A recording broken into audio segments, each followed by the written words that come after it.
Inkuru ni inkuru y'incamugongo, ni inkuru iteye agahinda mwa bantu mwe, cyane ko hari inkuru ikomeje kugenda itangwaho ibitekerezo n'abantu bagiye batandukanye.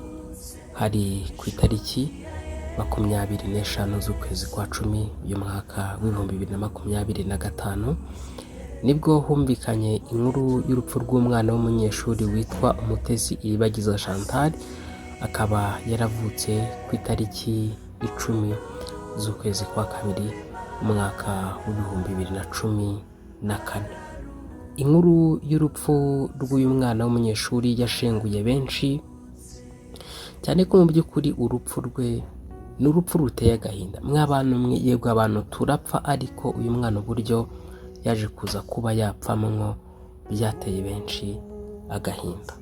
Ari nayo mpamvu mboneyeho no kwihanganisha umuryango we. Mukomere, Imana y'amahoro ibahumurize kandi bakomeze mu bihe nk'ibi ngibi muri gucamo bitoroshye byo kubura umwana wanyu. Ariko kandi ubwo twizeye yuko Yesu yapfuye akazuka, aba ariko twizera yuko Imana izazanana na Yesu abasinziriye muri we. Amakuru avuga ko uyu mwana yitaba Imana ku itariki 10 z'ukwezi yitaba Imana ku itariki 25 z'ukwezi kwa 10.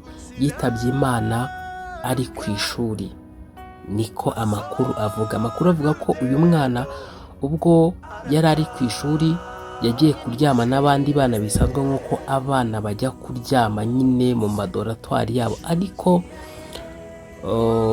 ngo ikintu cyaje kubaho, uyu mwana yararaga hasi, yararaga nyine nyine abantu bize boarding murabizi nyine ibitanda byo bigenda bigerekeranije. Hari abagira ibigerekeranyije kugira ngo wenda ubucucike bw'abanyeshuri beke kuba bwinshi muri doro zabo, ariko hakagiraho nyine abaryama hejuru abaryama hasi. Rero amakuru avuga ko uyu mwana yari aryamye hasi ku gitanda cya mbere kibanza nyine cyo hasi, hejuru ye haryamye abandi. None rero ngo wari uryamye hejuru ye, isaso ry'uwari uri hejuru ye ngo ryaje gucomoka rirahanuka rimwikubitaho, birangira yitabye Imana.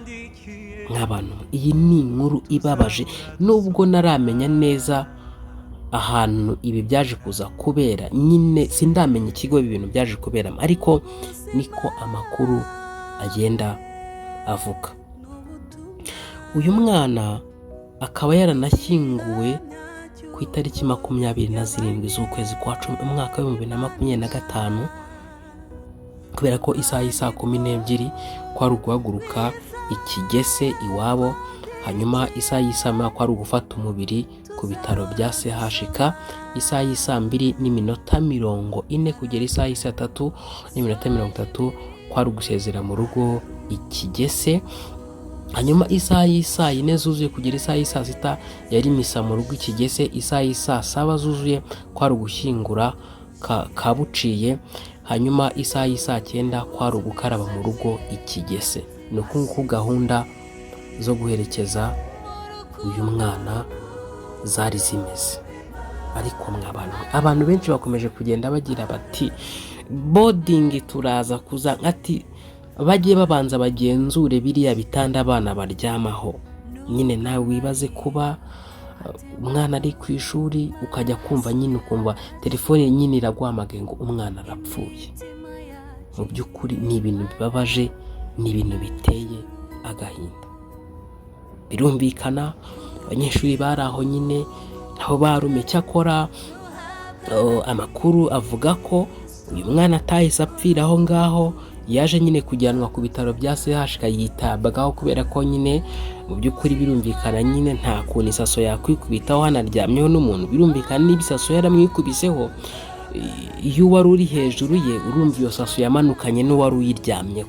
Nyine namwe mwumve uburemere n'ububabare n'uburibwe uyu mwana Umutesi yahuye nabwo. Amakuru avuga ko yagerageje kujyanwa kwa muganga, ariko birangira yitabye Imana. Dukomeje kwihanganisha umuryango we, Imana y'amahoro bayihumure kandi mukomere, nawe ikomeze kumuha iruhuko ridashira. Hanyuma mu mwundire nsome n'ibitekerezo by'abantu bagiye batandukanye. Hanyuma uyu nguyu yitwa Alex yagize ati yo ubu se DC kazi ziki, nababwiye ko ngo yagwiriwe n'isaso y'igitanda niko bitangazwa. Uyu nguyu yitwa Joshua yagize ati the ground we walk on is sometime a home for the dead, so we shall meet in paradise. Uyu nguyu yagize ati rest in peace. Uyu nguyu yitwa Elize yagize ati 2014 February 2014 ra 2014 ubwo 2014 se 2014 ka twumva umuntu wavutse 2014 ubundi bafite imyaka ingahera. Abantu muzi guteranya imibare neza mudufashe muteranye, ariko uyu mwana yapfuye mu buryo bwababaje abantu benshi. Uyu nguyu yagize ati ese we ko abantu badushizeho bite. Uyu nguyu yagize ati yo impore disi nakundi yigaga ku kiye kigo. Uyu nguyu yagize ati murakoze. Uyu nguyu yagize ati pole no kuri. Uyu nguyu yagize ati rest in peace, mwihangane mukomere, ababuze uwanyu Nyagasani Yezu amuherekeze amutuza heza. Uyu nguyu yagize ati rest in peace. Uyu nguyu yagize ati oh la la sha mukomere pe, ntacyo kuvuga, Nyagasani abatabare, mana ndababaye. Ndabona ubutumwa yagezeho ubufatanya. Uyu nguyu yagize ati sorry my friend, mukomeze kwihangana. Uyu nguyu yagize ati murakoze cyane. Uyu nguyu yagize ati yo umwami abakomeze no kuri ndumva bindemereye cyane. Uyu nguyu yagize ati ubu se ndinde wo kudashima Imana koko ko ngihumeka sha pole no kuri. Uyu nguyu yagize ati humura tuzongera tumubone igitondo kimwe cy'umuzuko. Uyu nguyu yagize ati pole no kuri. Ngo yagize ati agiye akiri umwana gusa rest in peace. Ngo yagize ati nakundi. Uyu nguyu yagize ati mukomeze kwihangana. Uyu nguyu yagize ati murakoze cyane. Uyu nguyu yagize ati sha pole agiye akiri muto disi gusa mwihangane pe ndabakomeje. Uyu nguyu yagize ati mukomeze kwihangana. Uyu nguyu yagize ati yazize iki. Uyu nguyu yagize ati birababaje no kuri mbega agahinda, Imana imwakire mu bayo. Uyu nguyu yagize ati ruhukira mu mahoro. Uyu nguyu yagize ati yo pole sana. Uyu nguyu yagize ati Imana ibakomeze mwihangane.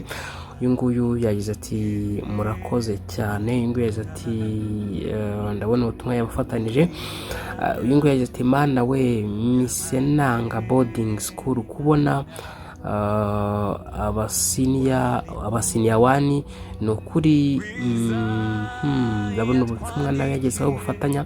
ngira ngo ibitekerezo by'abantu bigiye bitandukanye ni byinshi. Mwundire nsoreza ngaha, ariko dukomeze kwihanganisha umuryango wa nyakwigendera, abwire ngo nuko muri mukenye kandi amatabaza yanyu yake, umere nk'abantu bategereza shebuja hagarukira ava mu bukwe kugira ngo nakomanga bamukingurire vuba. Hahirwa abagaragu shebuja azaza agasanga bari maso. Ndababwira ukuri yuko naza azakenyera akabicaza akabahereza, naza mu gicuku cyangwa mu nkoko agasanga bameze batyo bazaba bahirwa. Namwe mumenye ibi yuko iyaba nyir'inzu yamenyaga igihe umujura azazira, yabaye maso ntiyakunze ko inzu icukurwa. Namwe muhore mwiteguye kuko umwana umuntu azaza mu gihe mudatekereza. Yandi magambo nari nshatse kuvuga ko njyewe nawe tugomba guhora twiteguye, kubera ko iherezo ryanjye ryansanga mu rugo, iherezo rye ryagusanga mu muhanda, iherezo rye ryagusanga wherever. Niyo mpamvu rero ugomba guhora witeguye.